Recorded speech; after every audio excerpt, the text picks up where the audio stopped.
Salut tout le monde, j'espère que vous allez bien. Alors c'est ma huitième reprise là.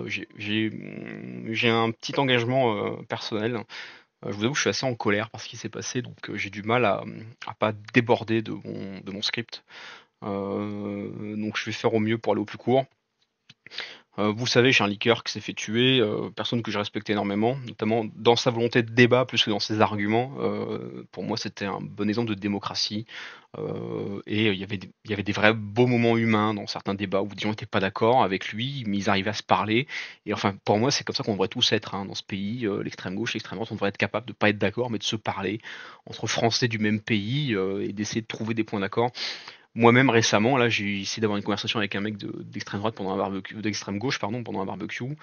En fait, j'ai senti que ça servait à rien d'insister parce que on est dans un monde où pour avoir raison, le mec te dira que de font 6 et que la Terre elle est plate. Si là, ça va te contredire parce que de toute façon, il t'a immédiatement catégorisé comme d'extrême droite dès que t'as pas été d'accord avec lui. Donc, je veux dire, le débat est devenu complètement impossible. Mais lui, malgré tout, il essayait, il persévérait là-dedans. Donc, je suivais beaucoup ces retranscriptions, ces traductions de débats par Modamala. Donc, je le connaissais assez bien et enfin pour moi, c'était quand même un bon exemple à suivre de la façon de faire les choses. Et je trouve que justement, la gauche devrait s'inspirer de ce genre de modèle plutôt que de continuer à être dans l'accusation continue, etc. Enfin bref, de toute façon, il n'y a pas beaucoup de gauchistes qui traînent par ici, donc je pisse dans un violon.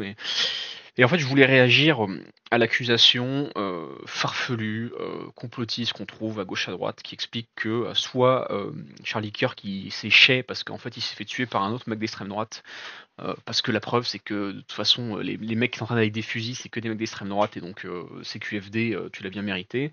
Ou encore pire, des gens qui t'expliquent que c'est Trump qui a fait assassiner Charlie Kirk parce que il essaie de faire diversion sur les dossiers Epstein.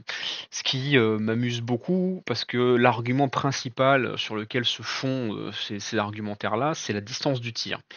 Les gens considèrent que 180 mètres c'est gigantesque et que tu comprends avec le vent, le stress, l'effet de Coriolis, mes couilles en ski sur la commode, c'est très très dur de faire un tir à cette distance-là.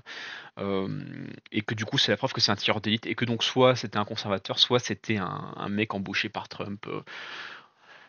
Et du coup moi ça m'amuse parce que bon déjà je suis donc du coup un tireur d'élite. Comme tous les mecs de ma section FJ mai 2013 qui étaient tous du coup des tireurs d'élite, y compris, et je suis désolé, je vais prendre un exemple pour vous montrer à quel point c'est facile de tirer à 200 mètres. Je vais vous prendre l'exemple de Gigi, si je me souviens bien, et si mes anciens collègues de Gigi se souviennent de lui, qui de mémoire était destiné à aller aux cuisines.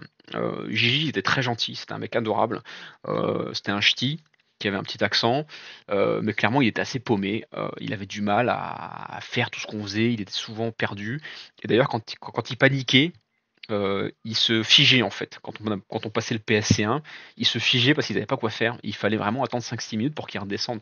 Bon, moi, je le soupçonnais de faire semblant parce qu'il avait vu ça comme un échappatoire. Parce que ça mettait tellement mal à l'aise l'instructeur qui finissait par lui dire bon, vas-y, laisse tomber, on te notera à part, on va te mettre sur une liste, enfin, on va se débrouiller, mais laisse tomber, on va faire autre chose. Et parce que de toute façon, on perdait du temps, il fallait faire défiler les 40 mecs de la section. Donc, lui, en bloquant, il créait un peu un effet d'embouteillage qui lui était profitable. Mais du coup, il avait réussi. Il avait réussi son module Bravo, et puis il avait même eu sa FJ de mémoire, de justesse. Si je dis pas de conneries, on corrige pour ceux qui s'en souviendraient. Il tirait encore dans le coin. Euh, et même moi, à l'époque, tir à 200 mètres, donc à la mire, hein, sans optique, avec les organes de visée de base du FAMAS. Et un tir à 200 mètres, alors moi en plus j'ai fait mes tirs à Dieuze et à Beach. À Beach, on était sur du plat complet, et à Dieuze, on était en contre-plongée. Donc exactement la situation qu'il y a eu là d'un tireur depuis un toit qui tire en contrebas sur sa cible. Je veux dire, il n'y a aucune correction de tir à faire. Si votre arme elle est réglée, vous tirez tout droit, ça va là où ça va, quoi. 200 mètres, c'est rien, hein. C'est ridicule, hein. C'est standard de tirer à 200 mètres, hein. C'est pas comme dans les jeux vidéo où, comme c'est tout pixelisé et dégueulasse, on n'y voit rien. Dans la vraie vie, un truc qui court à 200 mètres, c'est un vue dégagée et qu'il est immobile, qui court, pardon, qui est immobile à 200 mètres, c'est accessible à n'importe quel soldat un peu entraîné. Je rappelle que la FJ, ça ne dure que 3 mois, et c'est pas 3 mois de tir non-stop, hein. C'est un tir par semaine, multiplié par le nombre de semaines, et à la fin, vous avez les évaluations. Et en plus de mémoire, on tire en doublette, donc il fallait qu'on en mette deux d'affilée. Alors, 90% du temps, on faisait pas pan, mais on faisait pan, pan. et tout le monde y arrivait quoi, hein, sans aucune exception.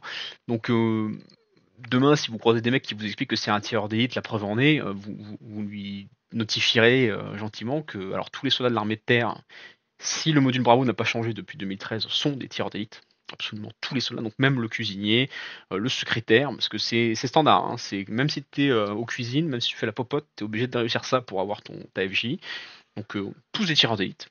J'étais un tireur d'élite, d'ailleurs j'ai réécrit à l'armée de terre pour leur demander de me réembaucher au deuxième je sais pas quoi là, d'élite de l'armée de terre ultra hyper pour devenir tireur d'élite à 200 mètres. Putain, c'est quand même, c'est complètement con. Bref, voilà, c'était la seule chose que je voulais vous dire parce que ça m'a tellement énervé cette histoire et c'est tellement dramatique ce qui vient de se passer. Et je pense qu'effectivement, on est à un beau turning point là, qu'il fallait que je fasse au moins une vidéo pour le vocaliser. Voilà, j'ai rien d'autre à vous dire. Je vous souhaite une bonne continuation et puis à bientôt dans ce monde qui m'a l'air de bien partir en couille. Salut tout le monde.